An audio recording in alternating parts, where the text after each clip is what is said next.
인간은 누구나 돈을 많이 벌어 부자로 살고 싶어 합니다.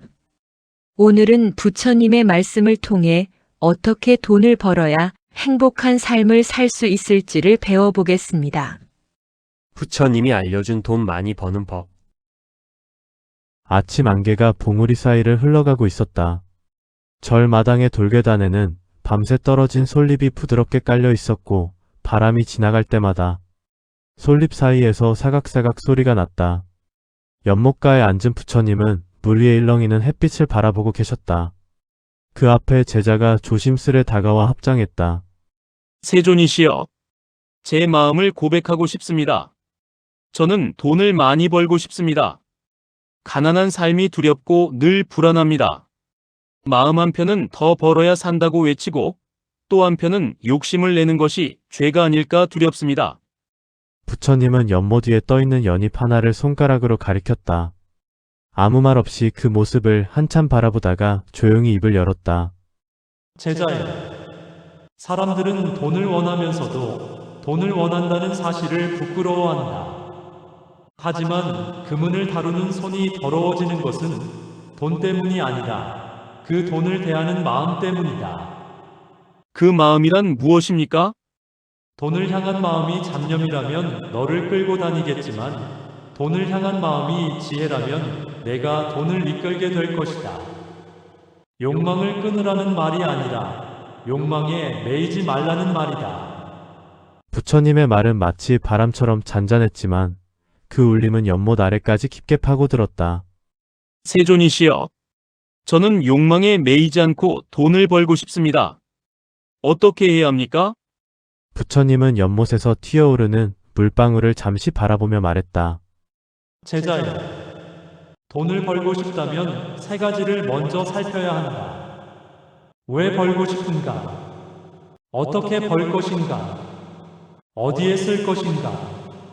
이 세 가지를 모르면 돈을 잡은 듯 해도 결국 돈이 너를 잡게 된다. 제자는 부처님의 말씀이 이해가 된 듯 머리를 끄덕이며 물었다. 저는 남보다 뒤처지기 싫습니다. 그것도 이유가 될까요? 제자의 말에 부처님은 부드럽게 미소 지었다. 제자여, 남과 비교해 얻은 돈은 남과 비교하다 잃게 된다. 돈을 많이 벌고 싶다면 남의 등 위에 서기보다 너의 길을 깊게 파라. 남의 속도가 내 속도를 흔들게 하지 마라. 솔바람이 스쳐 지나며 부처님 가사를 흔들었다. 세존이시여, 저는 어떻게 제 길을 깊게 팔 수 있습니까? 제자여, 내가 잘하는 것, 네가 꾸준히 할 수 있는 것, 그리고 세상에 이로운 것, 이 세 가지가 만나는 지점이 바로 돈이 모이는 길이다. 사람들은 돈을 줬다가 자기 재능을 잃고 자기 재능을 좇는 사람은 결국 돈이 그를 찾는다. 하지만 세존이시여, 세상에는 아무리 노력해도 돈을 벌기 어려운 사람도 많습니다. 그들은 어떻게 해야 합니까? 부처님은 제자의 눈을 깊게 바라보며 천천히 말하였다. 제자여, 돈은 노력만으로 결정되지 않는다. 지혜, 습관, 시기, 사람, 운, 모든 것이 함께 움직여야 한다. 노력이 부족했다고 자책하지 말고 세상이 불공평하다고 원망하지도 마라. 다만 내가 할 수 있는 것을 꾸준히 하고 할 수 없는 것을 인정하고 내려놓으며 기회가 왔을 때 잡을 준비만 되어 있으면 된다. 제자는 부처님의 말에 고개를 끄덕였지만 여전히 하나의 의문이 남아 있었다. 세존이시여, 부자가 된다는 것이 결국 행복을 주는 것입니까? 부처님은 다시 연꽃을 바라보며 말했다. 제자여, 부자가 된다고 반드시 행복한 것은 아니다. 하지만 마음이 가난하면 부자가 되어도 불행하다. 돈은 행복의 조건이지만 행복의 근원은 아니다. 부처님이 말한 흔들리지 않는 부자의 세 가지 길. 1. 바른 시선. 돈을 도구로 보아라. 도구를 주인처럼 섬기지 마라. 2. 바른 행동. 돈을 벌기 위한 모든 행위가 남을 해치지 않고 나를 망치지 않는가 늘 살펴라. 3. 바른 마음 챙김. 돈을 벌되 돈을 잃을 때처럼 겸손하고 돈을 잃되 돈을 벌 때처럼 담대하라. 바람이 연못을 잠시 흔들었다. 제자는 고개를 숙인 채 오래도록 생각했다. 세존이시여, 이제 알겠습니다. 저는 부자가 되고 싶다는 욕망을 탐욕으로만 여겼습니다. 하지만 스승님 말씀을 듣고 보니 그 욕망이 저를 이끌 수도 있음을 알게 되었습니다. 부처님은 고요하게 말했다.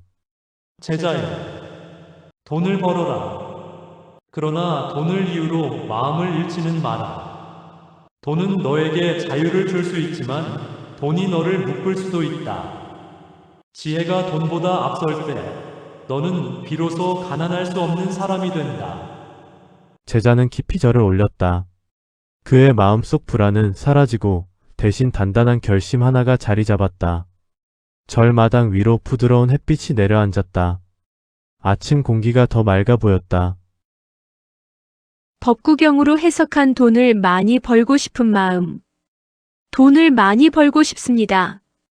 이 욕망은 인간이라면 누구나 품을 수 있는 자연스러운 마음이다. 부처님은 욕망 자체를 죄로 보지 않으셨다. 다만 욕망에 끌려 흔들리는 마음을 경계하셨고 욕망을 지혜롭게 다루는 법을 제시하셨다. 법구경 곳곳에는 부와 탐욕, 올바른 노력, 마음의 자유에 대해 깊이 있는 가르침이 담겨 있다. 아래는 그 가르침을 토대로 돈을 많이 벌고 싶다는 마음을 해석한 내용이다. 1. 욕망을 부정하지 말고 욕망의 주인이 되라. 마음이 모든 것의 근원이다. 마음이 청정하면 복은 그림자처럼 따른다. 법구경 1. 돈을 원한다고 마음이 더러워지는 것이 아니다. 그러나 그 마음이 탐욕으로 흐려지면 돈을 벌어도 고통이 따라온다. 법구경은 마음의 상태가 결과를 만든다고 강조한다. 그러므로 돈을 벌고 싶다는 욕망을 억누르기보다 그 욕망을 청정한 마음으로 이끄는 것이 더 중요하다. 2. 바른 길로 얻은 부는 두려움이 없다. 그가 바른 길로 얻은 재물에는 뱀의 독처럼 해로움이 없으니 지혜로운 이는 바르게 살아 재물을 얻는다. 법구경 204와 관련 구절의 의미. 법구경은 부 자체를 나쁘다고 말하지 않는다. 하지만 속임수로 얻은 돈, 타인을 해치며 얻은 부, 욕망에 취해 얻은 이익, 이런 것들은 결국 마음의 독이 되어 되돌아온다고 한다. 반대로 정당한 노력, 바른 업, 정직한 삶을 통해 얻은 부는 마음에 해를 주지 않는다. 오히려 관대함, 안정, 평화를 준다. 3. 탐욕이 커지면 마음이 가난해진다. 탐욕은 근심을 낳고 탐욕은 두려움을 낳는다. 탐욕 없는 자에게 근심도 두려움도 없다. 법구경 216. 돈을 많이 벌고 싶다는 마음이 문제가 되는 순간은 그 돈이 없으면 불안해지고 돈을 잃을까 두려움에 사로잡힐 때이다. 법구경은 말한다. 탐욕이 커질수록 마음은 더 가난해지고 탐욕이 줄어들수록 마음은 넓어진다. 그러므로 부를 추구하되 돈이 있어야만 가치 있다는 생각을 내려놓아야 한다. 4. 노력은 복을 부르고 방일은 빈곤을 부른다. 부지런한 이는 늘 마음이 기쁘고 방일한 이는 마치 죽은 자와 같다. 법구경 21. 부자들이 공통적으로 가진 태도는 정진이다. 부처님은 삶에서 가장 강력한 힘 중 하나가 깨어있는 노력이라고 가르치셨다. 꾸준한 노력은 곧 복이다. 복이 모이면 부도 따라온다. 반대로 설마 되겠지, 어차피 안 될 거야 하는 방일은 돈뿐 아니라 삶 전체를 가난하게 만든다. 5. 나누는 마음이 있을 때 재물은 번성한다. 지혜로운 이는 베풀기를 즐기니 그의 공덕은 늘 강물처럼 흐른다. 법구경 177 의미에서 법구경은 반복해서 말한다. 주는 사람에게 재물이 모인다. 이는 단순히 현세적 복만을 뜻하는 것이 아니라 베푸는 사람의 마음에는 두려움이 없고 부족함이 없고 부담이 없다. 마음이 풍요로울 때 삶 전체가 풍요로워지는 것이다. 6. 진정한 부는 마음의 평안이다. 만 가지를 가져도 욕심은 채워지지 않는다. 적게 가지고도 만족하는 자가 진정한 부자이다. 법구경 204. 법구경은 적게 가지라고 강요하지 않는다. 다만 돈이 많아도 만족하지 못하면 가난하다고 말한다. 부처님은 진정한 부를 마음이 넉넉한 상태라고 보았다. 돈이 있어도 마음이 불안하면 가난하고 돈이 없어도 마음이 평안하면 부자다. 법구경이 말하는 돈의 진짜 의미. 돈을 원하는 마음은 잘못이 아니다. 돈을 어떻게 벌고 어떻게 쓰는지가 부처님의 가르침의 핵심이다. 탐욕은 가난을 낳고 지혜는 부를 가져온다. 정직한 노력으로 얻은 부는 두려움이 없다. 나누는 마음이 재물을 번성하게 한다. 궁극의 부는 마음의 평안이다. 나무아미타불 관세음보살. 마음의 평안을 얻으시고 성불하는 하루 되세요.